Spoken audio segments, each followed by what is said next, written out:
So we are here with Nick Lento, who is part of the Nick Lento Group. And today we're going to be talking about how did you get into real estate? How did I get? You want me to start right off the bat and just go right into it? Yep. So I guess maybe how I got into real estate, I should probably start with my background a little bit and how I did things I didn't like and realized, put myself on a path to something I liked. Sure. And I think a lot of people can relate to that coming out of college, not knowing what you want to do, having some general guidance, getting some great background, and then using that to venture into something you really, really enjoy. Right. So I started out at Northeastern in an accounting finance track and got my CPA. And right out of school, I went to PricewaterhouseCoopers, and I thought, this is awesome. I'm at a Big Four accounting firm. I'm thrilled. What I soon realized is I really did not like doing that type of work. And the reason being is I felt I had an entrepreneurial spirit, and with accounting in general, I felt like I was behind the curve. I was doing the work after people had made the decisions. And something inside of me just died every time I thought about that in an odd way. It's a fantastic profession. It's super stable. I know I would always have a job there, but I wanted to do more. So I fortunately got the opportunity to jump into a travel startup. And I directed the finance department there and did some customer service work.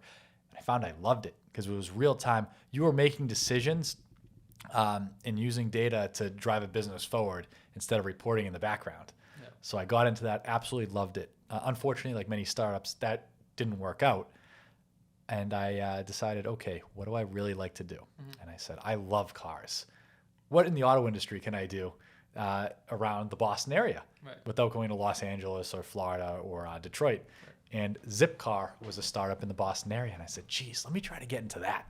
So I got in there and I loved it. It was really, really cool. I went into more of a financial planning and analysis role. Mm-hmm. But what happened is I ended up getting a bit pigeonholed because of my CPA.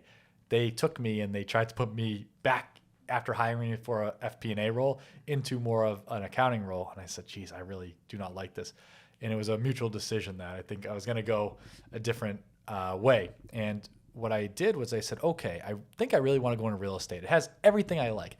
It's transactional. It's a high dollar amount, so I can afford to feed my family. Right. It's very personable, and it's just I get you out there. You're not in a cube every day, right. Which I'm saying, all right, this is checking all the boxes. Why don't I just do this? Stop thinking about it, just do it. So I said, all right, what's my into this? And a girl, Janine Court with Coldwell Banker, who I bought my first condo in the Back Bay with, she was fantastic. And I said, well, if she's fantastic, I'd probably like to work there. She was clearly trained very well. She did everything right. And what I did was I gave her a call and I said, Janine, how would I get into this if I wanted to get into this? And she said, let me put you in touch with my manager. So I met the manager of the Back Bay office, Angelos Demoulos, who's a fantastic person. Yep. And I started to dive into it. So I left and I got into real estate and I said, oh my goodness, what the heck did I do? Because now you have no safety net. It is purely commission based. And you can pull in some money on the side doing things for different agents, open houses, things like that. Right, so I said, oh my goodness. And I knew I was in Boston, but I also knew I was going to move my family to Melrose eventually. So I ended up joining the Arlington office, which is kind of an in-between between Boston and Melrose. Did you have your first kid yet or no? I was about to have my first kid. Okay, gotcha. I had my first kid about a year in, I believe. Okay. I got married, so I joined. I immediately got married in 2016. Yeah. 2017, I had my first kid. Gotcha. And at that point, I was just terrified because oh my goodness, I have responsibilities now. That's right, yeah. And then, it's not just about you anymore, right? Correct. And I think the end of 2017, 2018, I actually had bought a house on top of that, which adds a whole nother level of stress. So we basically lived off of ramen.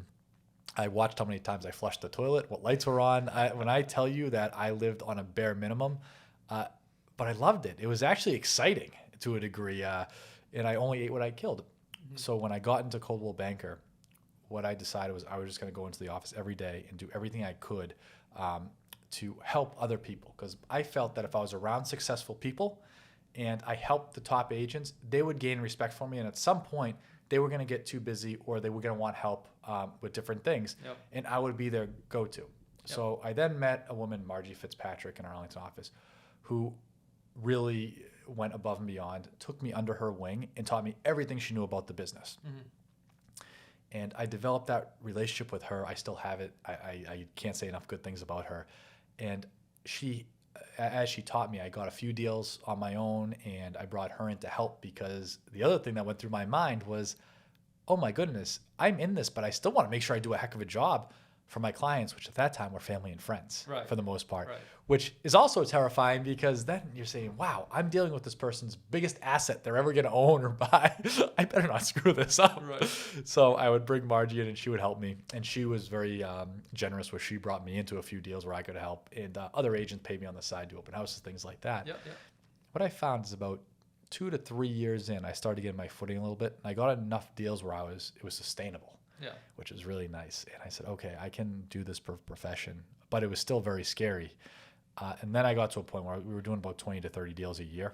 And then I ran into another situation. I said, oh my goodness, I have a kid. I had twins on the way.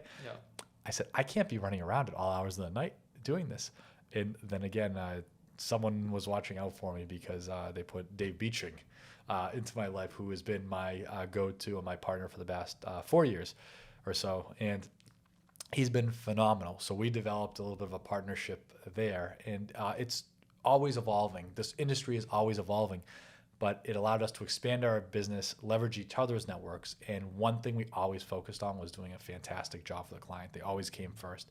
And I found by focusing on that, the business just started to come. Now we primarily work on referrals. And I have Michael Carlinos, who's my other partner, and Lauren Fennelly. And she does all of our marketing as well as luxury sales. And it's just grown over time, but grown organically, which is really good, with a little bit of marketing spread in through few different sources, Zillow and advertising here and there. But for the most part, majority of my business is still family, friends, and prior clients. And you actually brought up a good point, because I know it sounds like when you bought your condo in Boston, you bought through Coldwell Banker agent. That's how you got introduced to them. Did you think about shopping around to see what I guess what would you call it, brokerage would be the best for you, or how did you go about that? I did on a high level, but I actually talked to Janine. I talked to a few different people. And to me, with my personality, and I think the biggest thing with any company you join or anything you do, it really becomes a personality fit. And I found that Coldwell Banker was similar to a Price Waterhouse, where they were the biggest out there. They paid well. It's maybe not the highest, but I found their network was the most solid and their training was fantastic. And I said, if I'm going to grow, and I don't want to have to deal with the admin stuff. One of my huge faults is I can't stand administrative work. That's probably why I'm a terrible accountant, quite frankly. But I said, let me do this, even though splits are lower, even though I might have to do more training, things like that. I feel like I'm going to get trained the right way and be put in touch with people who are very, very good at their jobs. And sure enough, on the residential end, I met the Margie Fitzpatricks. I met the Janine Courts. I met the Al Bouchers from a commercial standpoint, who's one of the top commercial agents, and he took me under my wing on commercial. So all these avenues, even though I was getting paid less money than going into maybe with some of these smaller firms, I felt in the long run it gave me a huge advantage. And I guess a lot of people that I talk to, they're newer agents, they ask me, and I say, if you're super motivated and you're like a top producer, you don't want anyone, you want to be on an island with your laptop and your cell phone, yeah, there might be better firms for you. For me, Coldwell was the right fit. Might not always be the right fit, but for right now and when I started, it was fantastic. So that's why I ended up going with Coldwell. That's amazing. And the other thing too about your business, and actually honestly, same for me, anyone starting their own business, is like when you go into it, you have no idea how much money you're gonna make the first year, or the second year, or the lose, third year, or lose. And the other thing too is naturally when you're looking at it, you're looking at agents who are already established. And if you're a young kid, like you said, you were 20, how old when you started out?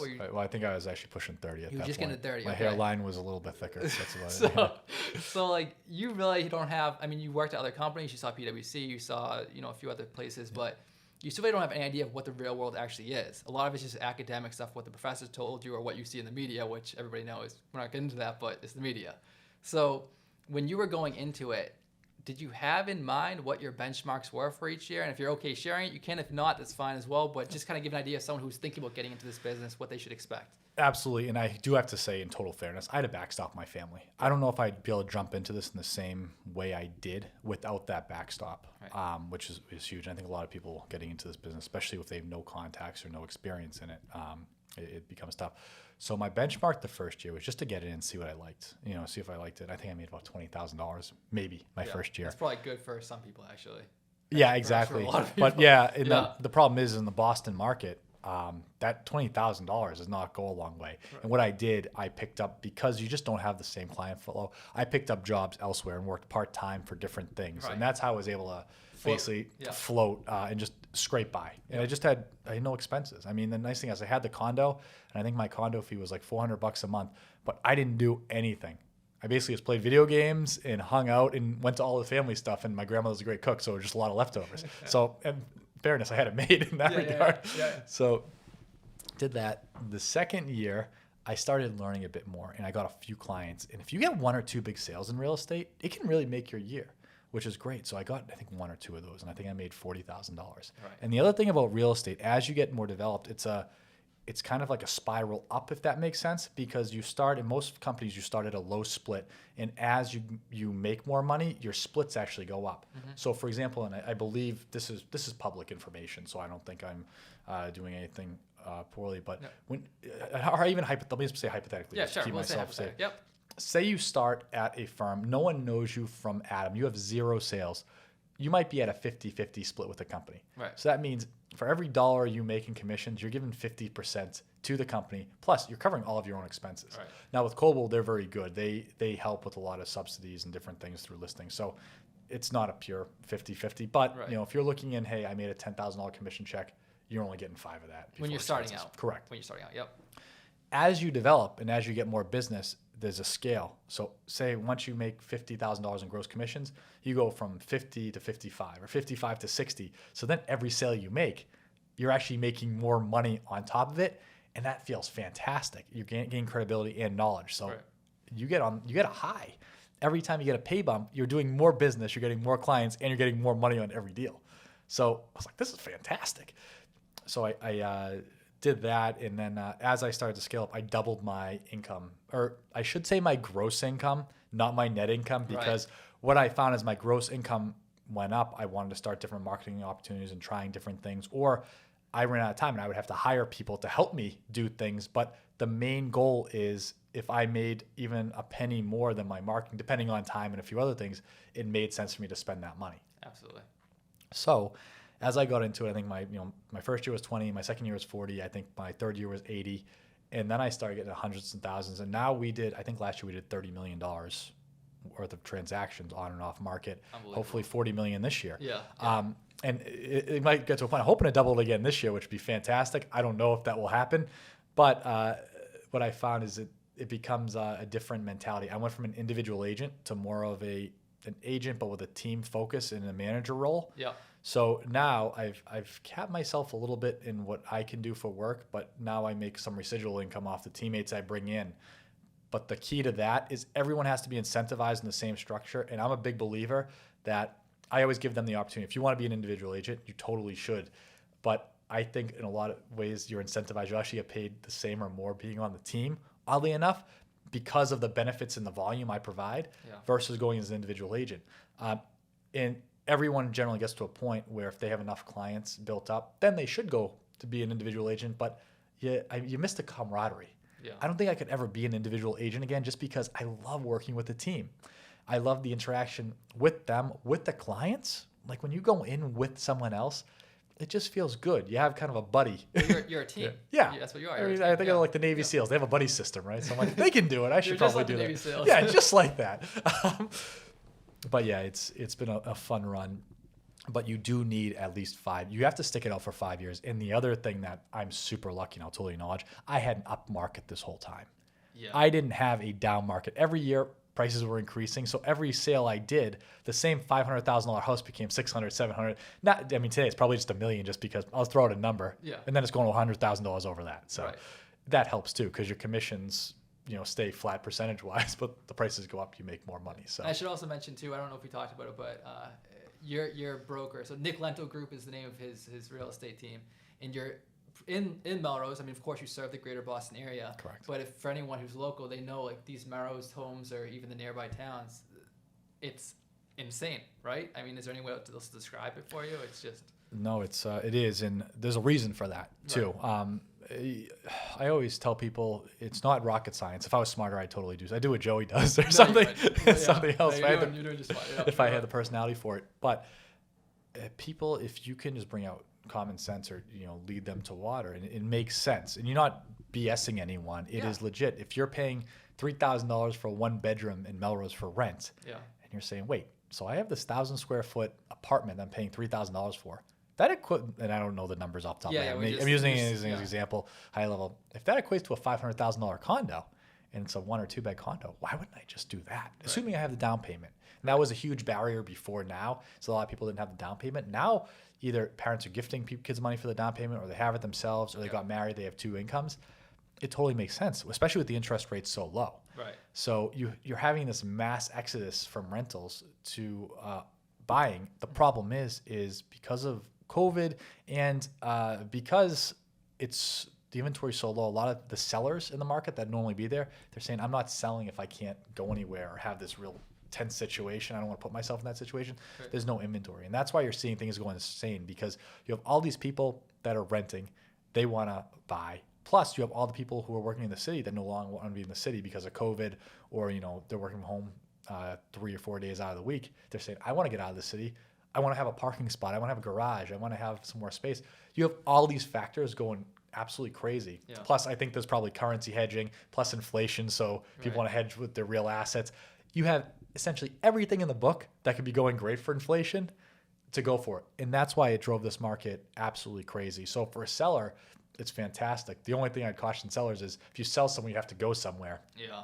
So unless you're going to a lower, where you're selling, say in Boston and going to Ohio, where it just goes a lot further. And quite frankly, we're seeing on our end, we think things are insane, but people from coming from California who are paying $2,000 a square foot are coming to Boston, in Melrose specifically, where it's $400 or $500 a square foot. They're like, I just got the same house for a quarter of what I would be in California, and I just banked 75% of that. This is fantastic. Right.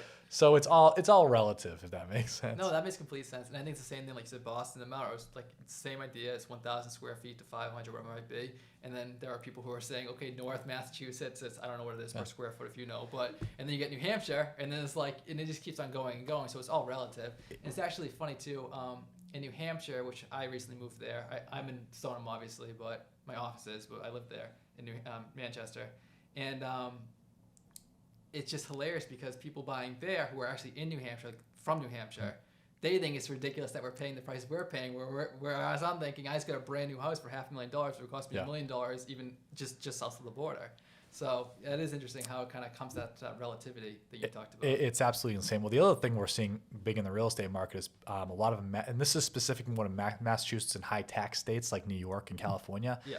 If they can job dependent, or if they're baby boomers, a lot of them, because now they've retired and they're essentially living off their investment income, they're really pushing to get residency in New Hampshire or Florida because there's no state income tax. Now you're going to get hit with property taxes, but a lot of those people are downsizing anyways. And they're saying, great, I don't need the space. Or they'll have their family up. They actually do want the space in a weird way from like a yard standpoint, but the house, you can get a little ranch and be perfectly happy, and it's newer. It's not like in Boston where everything's 100 years old. Yeah, you're not gonna be doing work on it. The plumbing's okay, generally speaking. Absolutely, everything's good. And the cost of living is just less. So I actually want to do a different podcast with you sometime in the near future, kind of going into how you built the Melrose company that you've developed, because it's absolutely insane. I think anyone getting into real estate, like you have to understand it's fundamentals, but at the same time, not everyone's doing it, and for you to stick it out the way you did is, I think, very impressive. But we'll push that for a different one. But what I did want to ask you one last question is, you're talking to yourself at 18 years old. Mm-hmm.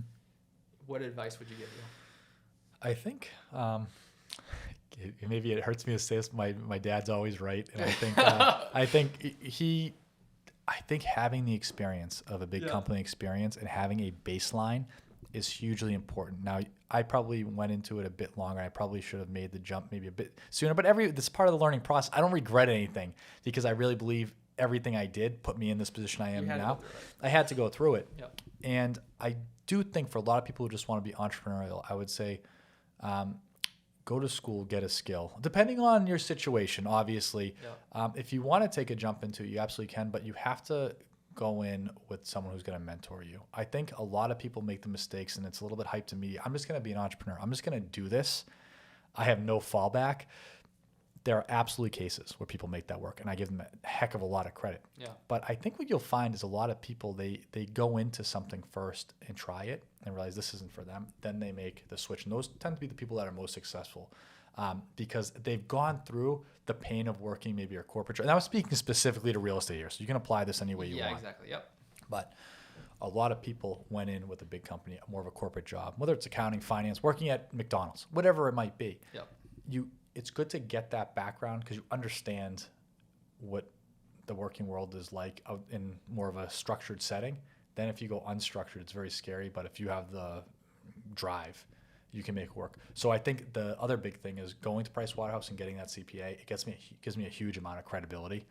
I think that's the other thing people find is they just want to jump into real estate and think you can make a ton of money. You need credibility, whether it's through hard work and volume of sales, or it's through another profession that shows that you've at least put the time and effort in to do that. It's a trust element where if I just walked up to someone off the street and say, I want to sell your house, they'll say, who are you? Why would I pick you over this top broker? Exactly. You have to develop that story, and it has to be accurate and real and, not believable, but not just believable, but, true. Yeah, it has to be genuine. It has to be genuine. Yeah. And that's one thing I try to really pride myself on is being genuine. So I think going through the channels I did was fantastic. If I had to do it again, I may have started to dabble in a few different things. But the reality of the situation, when you're on a CPA track or a finance track or a doctor track, you don't really have the time to dabble. You have to focus. And that's another area that I find a lot of people get into trouble with is they want to do everything at once. I want to do this and I want to do this and I want to do this. I just met with a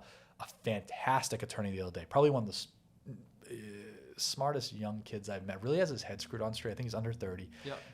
And he was talking to me and said, I'm an attorney. I want to get into real estate. I want to do this. I want to do that. And I think you can probably speak to this too, where Joe is a registered investment advisor. You're was an enrolled agent.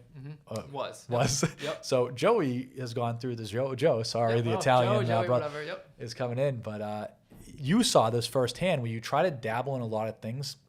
It's very difficult to do that without a team supporting you. Absolutely. Because what you find is if you get good at something, that should really be your focus. Right. That's where you're going to make all your money. You're going to really be in line with everything. And another quick example of that is with a good CPA for personal tax purposes. We have a shout out to Tom Petricelli, who is probably the best CPA I know for personal taxes. He is reading the code every day. Yeah. If you just dabble in that, you're not going to get that. Right. Absolutely not. It's not enough time in the day. What I pay him, he makes me tenfold on my taxes. Yeah. So you got to go with specialists. You have to specialize in something. Then if you have that on autopilot, great. If you want to dabble, fantastic. But until you get that locked down, I would advise people really specialize, especially when you start making some money. If you're young and you have a backstop and you want to try a bunch of different things, sure, absolutely do it. But if you're into the point where you have to make money, you got to start to specialize a bit. Yeah, you got a family, you got something. Yeah, exactly. Yeah. I mean, and if you have the support where you can do a few different things, fantastic. But I think to really get good at something, I mean, look at professional athletes. Look at any profession. Yeah. They probably really spend like 75, 80, if not more of their time doing that.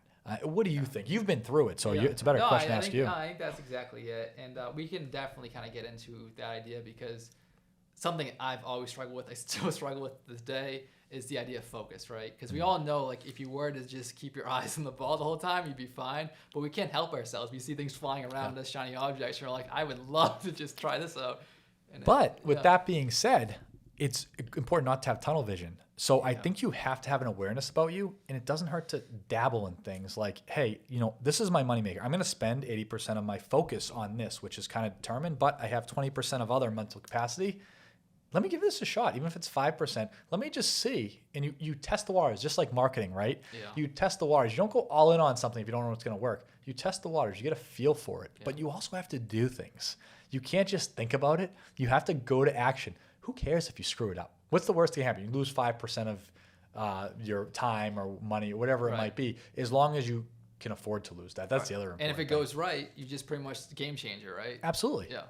And ideally, if you can have a support system, and I think, or a fallback, I think that's the biggest thing. And I do caution a lot of people. I think a lot of people are getting over their heads right now because they're seeing the media, everything only goes up constantly. Yeah. I think there is a net of safety that it's important to know psychologically. And if you're a risk taker and you're like, I don't care, I'm going to YOLO everything, fantastic.